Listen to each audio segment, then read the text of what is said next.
Olá, meu nome é Andrei Fernando Serpa Souza, sou acadêmico do curso de Teologia da Unicesumar.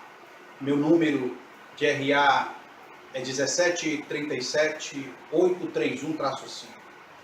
E como parte da disciplina Pregação e Prática Ministeriais, gostaria de expor, de tratar do tema a soberania de Deus e a vocação de Moisés, um tema que está apoiado, tem como texto básico o texto de Êxodo, no capítulo 3, do verso 7 ao verso 12. E eu gostaria de fazer esta leitura para que nós pudéssemos começar. Êxodo, capítulo 3, dos versos 7 ao verso 12. Diz assim: E disse o Senhor: Tenho visto atentamente a aflição do meu povo, que está no Egito, e tenho ouvido o seu clamor por causa dos seus feitores, porque conheci as suas dores. Portanto, desci para livrá-lo da mão dos egípcios e para fazê-lo subir daquela terra a uma terra boa e larga, a uma terra que mana leite e mel, ao lugar do cananeu, do Eteu, do Amorreu, do Ferezeu, do Eveu e do Jebuseu. E agora eis que o clamor dos filhos de Israel chegou a mim. E também tenho visto a opressão com que os egípcios os oprimem. Vem agora, pois, e eu te enviarei a Faraó, para que tires o meu povo, os filhos de Israel, do Egito. Então disse Moisés ao Senhor: Quem sou eu para que vá a Faraó e tire do Egito os vossos filhos, os filhos de Israel? E disse Deus: Certamente eu serei contigo, e isto te será por sinal de que eu te enviei. Quando houveres tirado este povo do Egito, servireis a Deus neste monte. Este texto claramente nos faz refletir sobre a soberania de Deus, a autoridade de Deus e a vocação de um homem, a vocação de Moisés. Mas refletir sobre o poderio de Deus, sobre a soberania de Deus, sobre a autoridade de Deus dentro das Escrituras, dentro da Bíblia, e as suas implicações na humanidade, no caráter singular, no caráter particular da individualidade humana, ela nos remete a uma série de questionamentos que vão desde a constituição de todas as coisas, a forma de condução para cada uma delas. Então, associar o termo soberania, que significa autoridade sobre todas as coisas, e o chamado específico para a vida de cada uma das pessoas, de cada um de nós, nos leva, nos faz buscar respostas minuciosas, respostas criteriosas, respostas que só a palavra de Deus poderá esclarecer. O livro de Êxodo conta a história de um homem que foi escolhido por Deus. Um homem que, ao ser escolhido por Deus, teve a sua vida guardada por ele. Este homem nasceu em um meio ao crescimento do seu povo, o povo de Israel. Ele teve o seu nascimento encoberto, teve o seu nascimento guardado, foi posto em um cesto, conduzido ao rio, resgatado das águas e ainda assim amamentado por sua mãe biológica, por sua própria mãe. Crescido, de uma certa idade, foi entregue à sua mãe adotiva, de quem recebe o nome e que posteriormente acaba descobrindo a sua verdadeira origem. O que desperta nele, o que despertou neste homem, o que faz crescer o desejo neste homem de defender o seu povo. E neste desejo de defender o seu povo, neste afã de defender o seu povo, o leva a uma fuga em virtude de ter ferido, para que não tivesse a sua vida ceifada por conta disso. O seu nome é Moisés, que significa das águas foi tirado. Começa exatamente aí, neste ponto, a percepção da relação existente entre a soberania de Deus e o chamado de Moisés. Primeiramente, então, tratando da soberania de Deus, é importante nós conhecermos que o termo soberania, sendo na língua portuguesa um substantivo, tem o seu significado, segundo o dicionário Aurélio, qualidade ou condição de quem é soberano.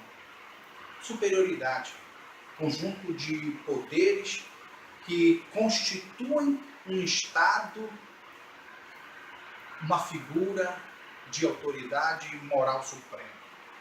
Esta é a definição clara, específica da majestade de Deus. A soberania de Deus, ela perpassa, ela percorre pela sua magnitude e presciência, né, de fatos e poderio sobre cada um deles. É esta soberania, esta autoridade que dá embasamento nos manuscritos, na Bíblia, e é ela que expressa a vontade de Deus revelada para aqueles que são seus. A Bíblia Sagrada diz no livro de Jeremias, no capítulo 1, no versículo 5, antes que te formasse no ventre, te conheci, e antes mesmo que saísse da madre, te santifiquei, as nações te dei por profeta.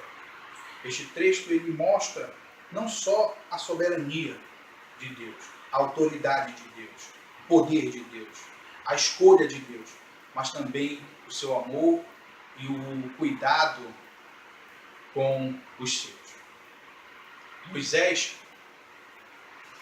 apacentou o rebanho durante 40 anos no deserto. E durante esse tempo ele aprendeu a depender da soberania, da autoridade, do poder de Deus. E deixou de confiar na sua própria capacidade, nas suas próprias forças, na sua própria mão. O que não difere para nós hoje. Foi justamente a soberania de Deus que fez Moisés passar por uma escola. Pela escola da humildade. Nos mostrando que não devemos desprezar jamais os métodos e os treinamentos de Deus, porque cada um deles fazem parte da escola divina e demonstra claramente a soberania de Deus na condução de nossas vidas. Diante disso, temos um segundo ponto, então, a ser tratado, que é o chamado de Deus e a missão de Moisés. A história diz que Moisés teve um encontro com Deus em um dos dias em que estava pastoreando o seu rebanho. Foi quando viu uma sarça queimando no alto do monte, e esta sarça queimava, porém não se consumia. Ele, curioso, foi até ela, mas ao se aproximar daquela sarça, teve reverência. Deus o ordena que tirasse as sandálias dos pés. Moisés não só tira a sandália dos pés porque o lugar era santo, como também mantém uma devida distância. Fora da pessoa de Cristo, o Senhor Deus não pode ser visto nem tocado. João, no capítulo 1, no versículo 18, diz claramente isso. Deus não pode ser visto por ninguém. Porém, ele se fez conhecer através do seu Filho unigênito. Até os anjos, seres celestiais que adoram a Deus, continuamente no céu, cobrem a sua face quando estão diante da glória do nosso Senhor. Nós mesmos, ao nos aproximarmos de Deus, devemos então observar esta reverência, esta devida reverência em oração e adoração. No versículo 15, Deus apresenta-se como Deus de Abraão, Isaque e Jacó, para lembrar Moisés da aliança feita com estes homens. Deus ouviu o clamor de Israel. Deus viu o sofrimento deles e lembrou das suas promessas. Porém, este termo lembrar não significa dizer que ele esqueceu do povo, assim como de nós. E sim que ele estava cumprindo e veio cumprir o que havia prometido. O correto, então, é afirmar o inverso. Somos nós que esquecemos de Deus. Então Deus apresenta-se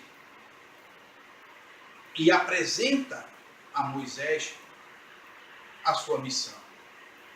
No versículo 10, ele ordena a este homem a voltar ao Egito e a convencer Faraó a libertar o povo de Israel. Porém, devemos tratar então aí, neste ponto, da fragilidade humana. O versículo 11 e versículo 12, neste contexto, neste texto que acabamos de ler, de Êxodo 3, diz que Moisés, sem dúvida alguma, havia abandonado, deixado a ideia de ser um libertador de Israel. Verdadeiramente, a fraqueza é uma característica humana pela qual Deus exerce o seu poder. 40 anos tinham se passado e tinham causado grande mudança no modo de pensar de Moisés. A imaturidade espiritual, ela vê as fraquezas da carne. Porém, somente o divino, eu serei contigo, é que o mantém de pé. E a resposta a isso acaba com toda e qualquer vontade de esquivar-se, de fugir. O Senhor termina dizendo que ao final ele serviria a Deus naquele monte. E assim o Senhor fez. A lei ali foi dada a Moisés e ali foi oferecido sacrifício e adoração. Diante disso, quais são as implicações a nós deste texto? Certamente, em Deus está revelada a vontade dele para nossas vidas. E a sua magnitude é refletida sobre cada um de nós, conforme nos é revelado os seus desígnios. O sentido da soberania divina nos é mostrado no texto através dos fatos e gerenciamento dos mesmos. O Senhor tem nos escolhido antes mesmo de nos formar e trilhar caminhos a serem conduzidos em nosso caminhar. Ele é sabedor de nossas fraquezas, toma sobre si as nossas aflições e nos conduz, ainda que não entendamos, a caminhos preparativos para o cumprimento do chamado que ele mesmo entregou a cada um de nós. Assim como Moisés, temos um chamado especial, cada um de nós tem um chamado especial, que nos difere dos demais, que nos difere uns dos outros, e nos ensina diariamente a sermos separados. Porém, cabe a cada um de nós aguardarmos no Senhor para que Ele cumpra os seus desígnios em nossa vida. Desta feita, irmão, o que será que o Senhor tem escolhido para cada um de nós? Fica a pergunta. Qual será a missão a nós oferecida? De que forma temos seguido o chamado que recebemos? O Senhor nos chamou para termos coragem de conduzir o rebanho. A seara é grande e poucos são os semeadores. Capítulo 3, dos versos 7 a 12, nos mostra que a limitação do homem é a oportunidade de Deus para atuar e expressar exatamente o seu poder, a sua soberania, nos limites das nossas forças. Porque é justamente nele que o Senhor age soberanamente, poderosamente. Que Deus nos abençoe. Uma boa noite.